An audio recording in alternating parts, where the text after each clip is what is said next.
friends, if you truly want to experience happiness, I'm going to give you today the biggest tip that I've been practicing for the past 10 years. When you wake up between 4 a.m. and 7 a.m., this is the most important time of the day. And this time belongs for you to have a relationship with our Creator through either meditation, prayer, or affirmation. You can start doing it only for 10 to 15 minutes each morning. You will see drastic changes in your life. Whether you want to get married, whether you want to get into a relationship, whether you want to start having a breakthrough with money, it doesn't matter what is at stake for you. You're going to start feeling and experiencing the transformation because God Himself will start helping you. Because you are sending the message to yourself and our Creator that relationship with Him is the most important. From 7 a.m. to 9 a.m., this is the time to either learn or study something. And then after 9, if you're a man, obviously it's time to go to work. But in our modern days, we're not living like that. We wake up, we get a coffee, and we run to work. And that's how we break the natural law of how we're supposed to live as a human beings. And in the evening, between 7 p.m. to 9 p.m., it's the time to start slowing down and preparing for sleep. Not watching electronics, iPhones, TV, or movies because it gets your mind very busy, but really relaxing. Maybe you can go for a walk, meditate, or doing something that will really relax you. And by 10 p.m. we definitely have to be in bed because our physical body rests between 10 p.m. to midnight. If you're not in bed by 11 p.m., that means your body will never fully recuperate from all the stresses you experience throughout the day. So from 10 p.m. to midnight, body rests, physical body. From 12 a.m. to 2 p.m., your thoughts, your mind is relaxing. And everything that happened throughout the day, it's recuperating from all the stresses.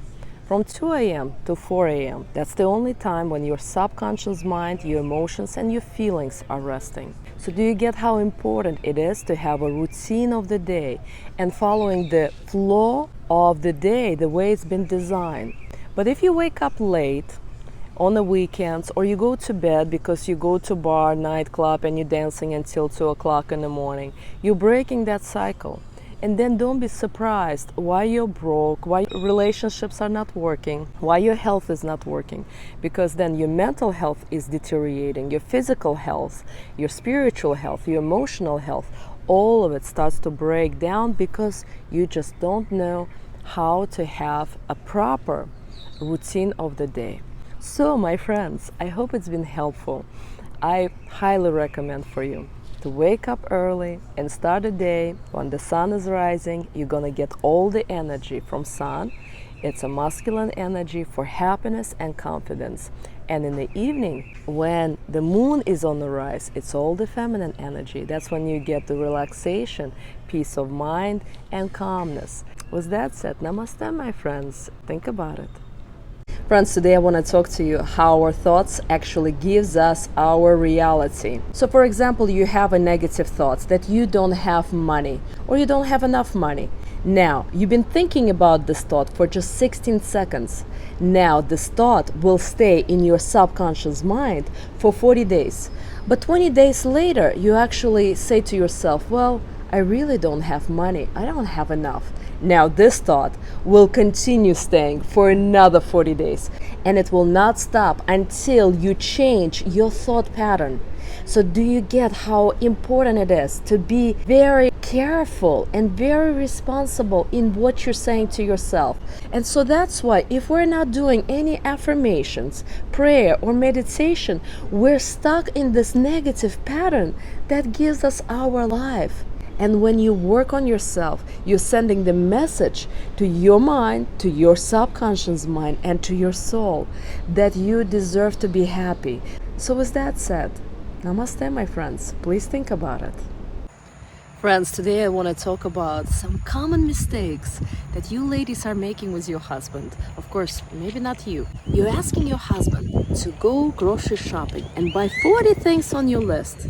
He comes home, you go through the grocery list, and you see that everything is there except one, the number 20 on your list is missing laundry detergent. So you go directly to him and now you're nagging and complaining, where's the Tide detergent? How am I gonna do laundry? All of the dirty clothes gonna be there whole weekend.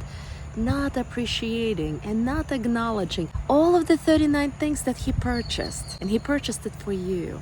He's trying to please you and make you happy. And without knowing, you're now cutting his arms to do anything again for you. Do you think he will be motivated to go again grocery shopping? Because now he'll remember that if he'll miss anything or will mess up anything, you're gonna again criticize, complain, and nag. That you can purchase tomorrow yourself, or you can send him again tomorrow or day after tomorrow. And so now all you're seeing is that just one laundry detergent that he didn't purchase. And man, feels so terrible that you're concentrating on that one thing and not seeing the 39 points that he did, getting out of his way to go and buy things for you to make you happy, because all they want at the end of the day to please us, to make you happy. And so what I am inviting you to do, acknowledge him. Acknowledge him, appreciate him, make him feel like a proud masculine man, and he will do more of that instead of that concentrating and just nagging on that one point that he forgot to buy a laundry detergent. So I hope it's been helpful. Please think about it. Namaste, my friends. If we're not investing and healing ourselves, and if we're not doing spiritual practices in your 40s, 50s, 60s, and 70s, you're really cynical, resigned, and scared, and really just complaining about man, politics, women, society, and all of it. We have to start working on ourselves, and the only way we're healing is when we are turning to the one and only doctor. And the best doctor who has your best interest is our creator. Everyone else's, here's pharmaceutical companies will make you more money. Take pills. Thank you for the rose. No one interested for you to be healthy and happy. All pharmaceutical companies, all medical hospitals, all the doctors, they're all poisoning you. Even the food is poisoning us with so much chemicals. The only person who really wants you to be happy is him and maybe you, if you connect to him. We as human beings are very good at finding distraction in life, not to be with ourselves. And the reason why we cannot be with ourselves in silence, because we hate silence. That's why we need all the phones and computers all the time being entertained, because we're bored otherwise. And these are very addictive devices. And so in order to be with yourself, to love yourself, to appreciate yourself, we gotta do spiritual practices. I'm trying to be feminine, but I keep meeting guys that bring me out of character.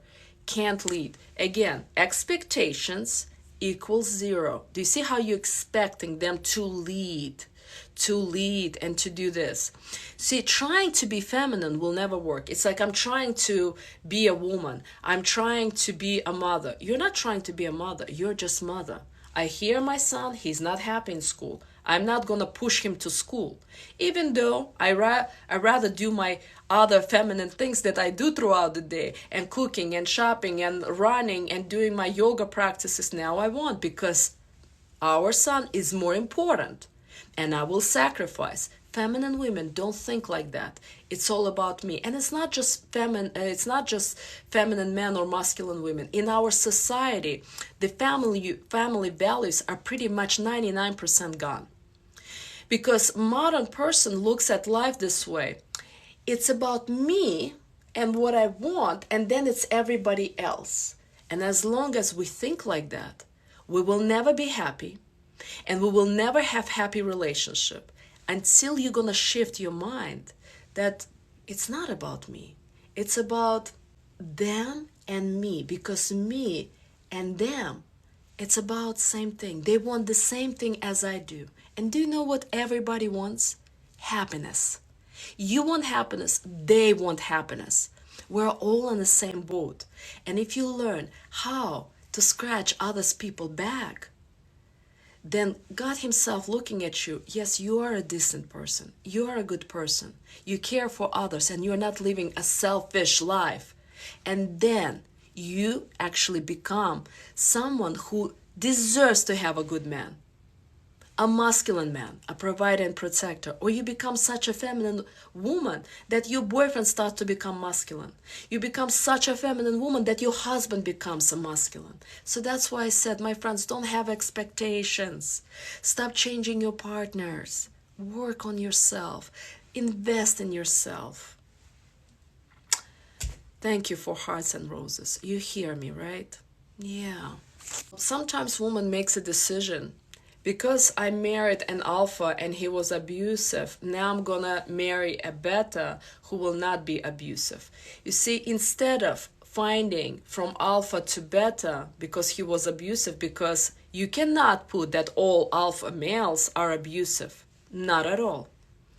And until you forgive your ex, you cannot attract a healthy masculine man.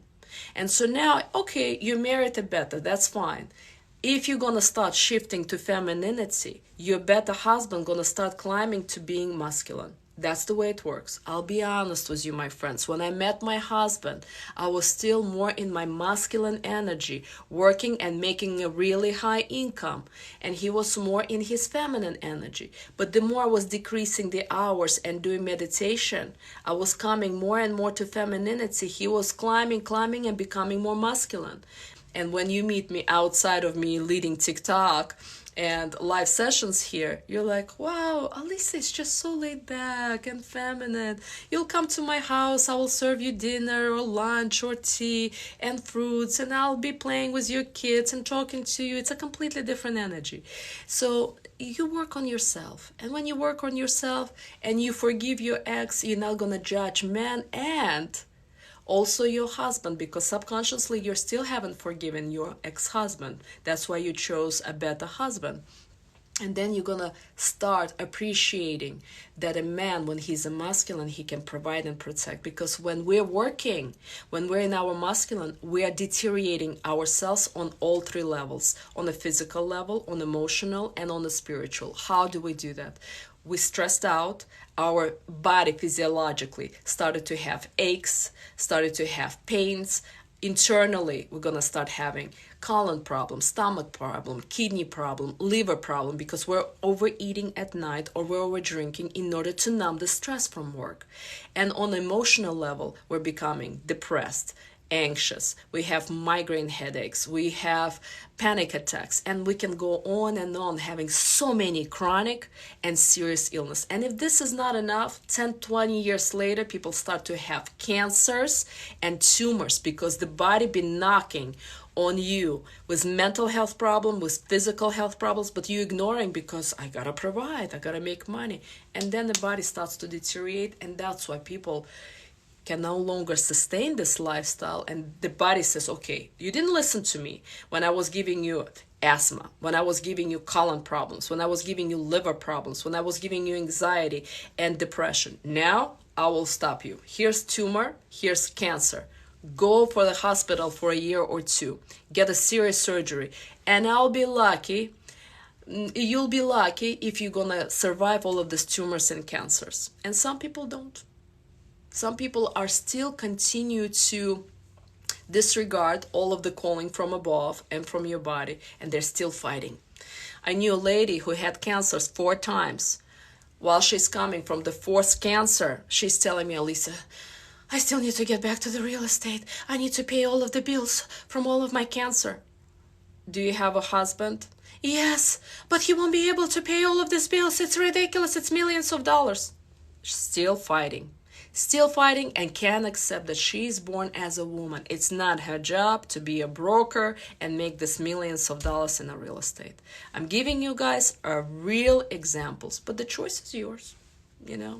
99% of the women in the West United States and Canada are fighting the system, meaning they're going with the system. I will continue being a masculine, being provider, being protector, because I don't trust men. Men are all horrible. That's what they say.